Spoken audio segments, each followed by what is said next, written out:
میں درد، متلی اور شدت پیاس سے مبتلا رہتا ہے، اور بے تحاشا شراب پینے کی وجہ سے دل اور عمل تنفس، جو سانس لینے کا جو عمل ہے، وہ رکتا ہے، وہ بہت زیادہ ایفیکٹ ہوتا ہے، اور اس کی وجہ سے شرابی کی فوراً موت واقع ہوتی ہے اور وہ موت کے گھاٹ اتر جاتا ہے۔ اب اس طرح کے کئی اور مزید زہریلے اثرات غیر مسلم محققین نے بھی دیکھے۔ تو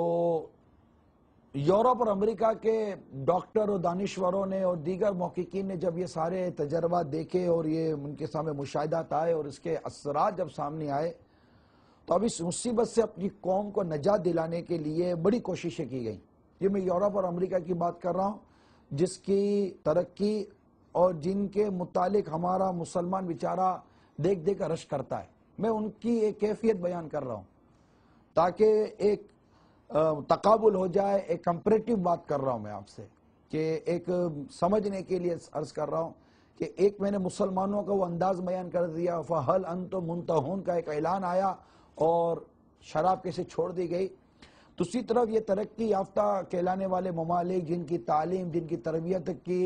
تعریفیں کرتا، یہ بیچارہ مسلمان تھکتا نہیں ہے۔ میں ان کی ایک مثال پیش کر رہا ہوں کہ یورپ اور امریکہ میں اس شراب کو اور اس مصیبت سے اس قوم کو نجات دلانے کے لیے بہت کوششیں کی گئیں، یہاں تک کہ امریکی حکومت نے پورے 14 برس 14 ایئرز پورے 14 برس شراب کے خلاف پورے زور و شور سے جنگ کی،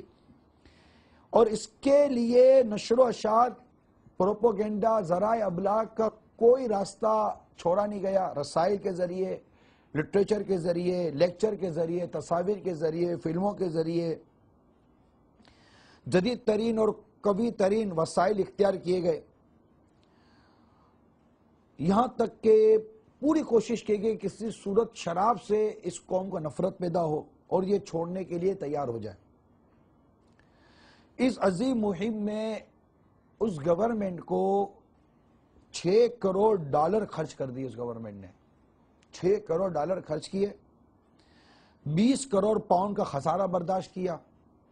300 افراد کو تختہ ڈار پر لٹکایا گیا، 5 لاکھ سے زائد افراد کو قید و بند کی سزائیں دی گئیں، بھاری جرمانے کیے، بڑی بڑی جائیدادیں ضبط کی گئیں، لیکن تمام اقدامات بیکار ثابت ہوئے۔ آخر کار ان ترقی یافتہ کہلانے والی حکومتوں کو ہار ماننی پڑی، اور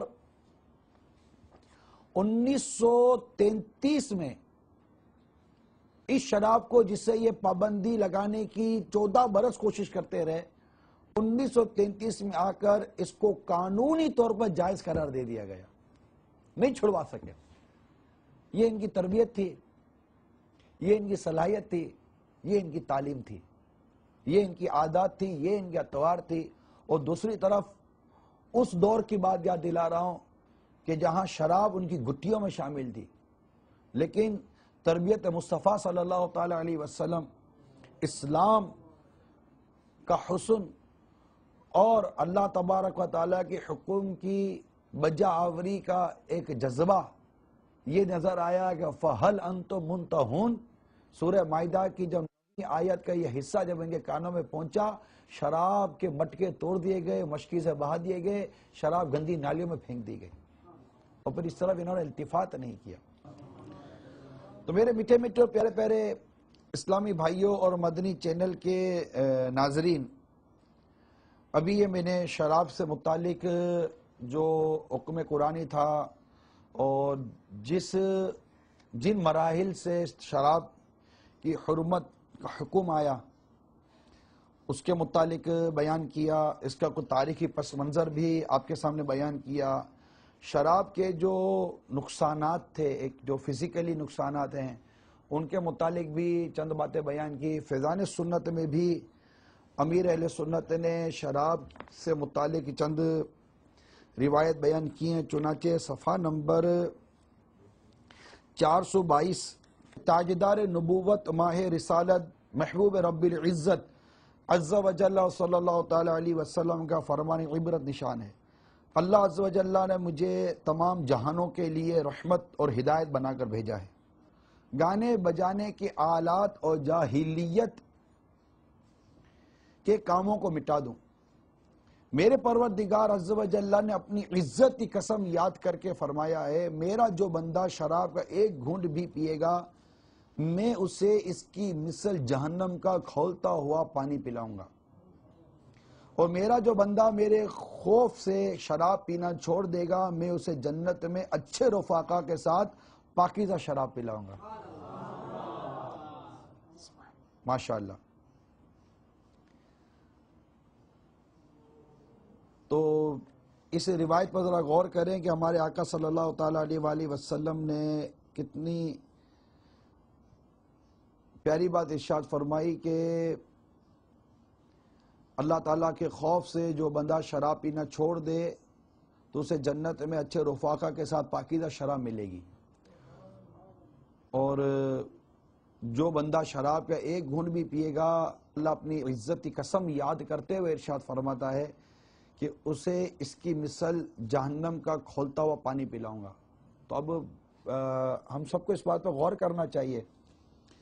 جو شراب کے عادی ہیں، کیونکہ اب شراب بدقسمتی سے صرف مردوں میں نہیں رہی ہے، عورتیں بھی اب شراب نوشی اور سگریٹ نوشی کی عادی بنتی چلی جا رہی ہے۔ نشہ ہے، بالخصوص جو ترقی کا راگ لاپتے رہتے ہیں اور مغربی تہذیب کے دل دادا بنے ہوئے ہیں اور مغربی تہذیب اپنانے اور مغربی کلچر کو اختیار کرنے کا جو جذبہ بیجا لیے ہوئے ہیں، پھر بڑی سوسائٹیوں کے نام پر جنہیں تفریح چاہیے ہوتی ہے، جنہیں پارٹیوں میں جانا ہوتا ہے، جنہیں اس طرح کے فنکشنز کروانے ہوتے ہیں، یہ یہاں تک کہ گھروں کا بھی ماحول دعوتوں وغیرہ کا اگر ہم دیکھیں تو اب یہ کوئی اتنا خاص ستھرا رہا نہیں ہے۔ ہیں ایسے بھی گھرانے جن میں ستھرا ماحول اور ستھرے انداز میں دعوتیں، شادیاں اور خوشی وغیرہ ہوتی ہوں گی، لیکن میں ایک جنرل بات کر رہا ہوں کہ اگر جنرلی طور پر اگر آپ دیکھیں اور نوجوانوں کی کیفیت دیکھیے اور بعض کی ایسی عادات اور اطوار جن کے متعلق مجھے زیادہ کلام کرنے میں ہمت نہیں ہو پا رہی ہے، بڑے بڑے سے طبقے ہیں، بڑے بڑے سے لوگ ہیں اور بڑے بڑے ایسے اب ماحول بنے ہوئے ہیں ہمارے یہاں جن میں شراب جیسے پانی کے بوتل سامنے رکھے جاتے ہیں نا، ہم کبھی کسی کے مہمان بن کے جاتے ہیں تو ہمارے سامنے پانی کے بوتل رکھ دیے جاتے ہیں، تو اب ایسا ماحول آ گیا کہ پانی کے بوتل کے ساتھ شراب کی بوتلیں بھی رکھی جاتی ہیں، یعنی بالکل ایک گھروں میں، بلکہ اب تو بعض گھروں میں بار بنائے جاتے ہیں، شراب کے جہاں مطلب بوتلیں وغیرہ رکھی جاتی ہیں بار بنائے جاتے ہیں۔ کوئی تعجب نہیں، گھروں کے اندر جو پارک ہوتے ہیں پارکوں میں بار بنائے جاتے ہیں، ڈرائنگ روم میں بار بنائے جاتے ہیں۔ تو اب پاکستان کے باہر جائیں تو عموماً ہمارے جو مدنی قافلے سفر کرتے ہیں جب وہاں سے پیغامات آتے ہیں یا کہیں مدنی چینل کے ذریعے بیان کرنا ہوتا ہے تو اس طرح کی پرچیاں آتی ہیں کہ آپ یہ اجتماع میں جو اسلامی بھائی جمع ہوئے ہیں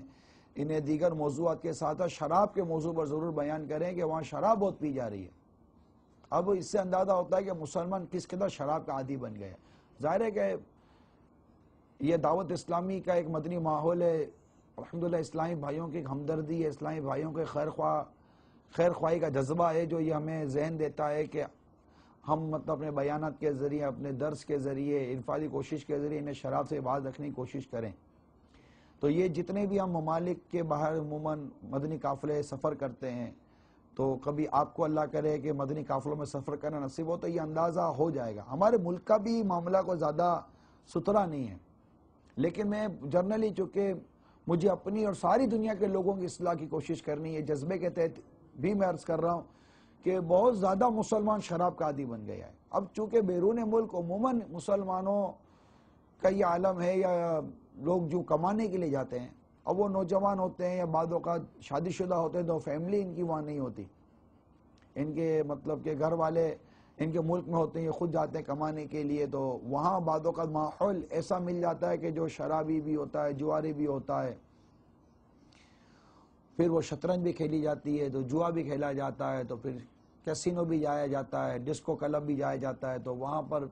شراب بھی پی جاتی ہے، پھر وہ بدمست بھی ہوتا ہے، تو کوئی الٹی سیدھی شراب پی لی تو ویسے شراب کے نقصانات کم نہیں گنتی کر رہے ہیں. اب جب شراب کا بندہ عادی بن جاتا ہے اور اس کی آمدنی نہیں ہوتی، کیونکہ شراب یہ کما نہیں سکتا، یہ یاد رکھیے گا. تو میں نے پہلے عرض کر دی کہ شراب کا ایک جو فزیکلی جسمانی جو اس کے نقصانات ہیں، ان میں ایک نقصان یہ بھی ہے کہ یہ دماغ کو متورم کر دیتی ہے، سوزش پیدا کر دیتی ہے، اعضاء کو سست کر دیتی ہے، ہڈیاں نرم کر دیتی ہے، اور معدے میں بھی سوجن پیدا کر دیتی ہے. تو فزیکلی شرابی کی وہ فٹنس نہیں ہوتی کہ یہ کوئی محنت والا کام کر سکے، کوئی کوشش کر سکے اور کما سکے. وہ بالکل وہ نڈھال ہو جاتا ہے شرابی. شراب پیتا ہے، جب اٹھتا ہے تو اس کا سر بھی بھاری ہوتا ہے، بدن بھی ٹوٹ رہا ہوتا ہے. پھر جب کچھ دیر کے بعد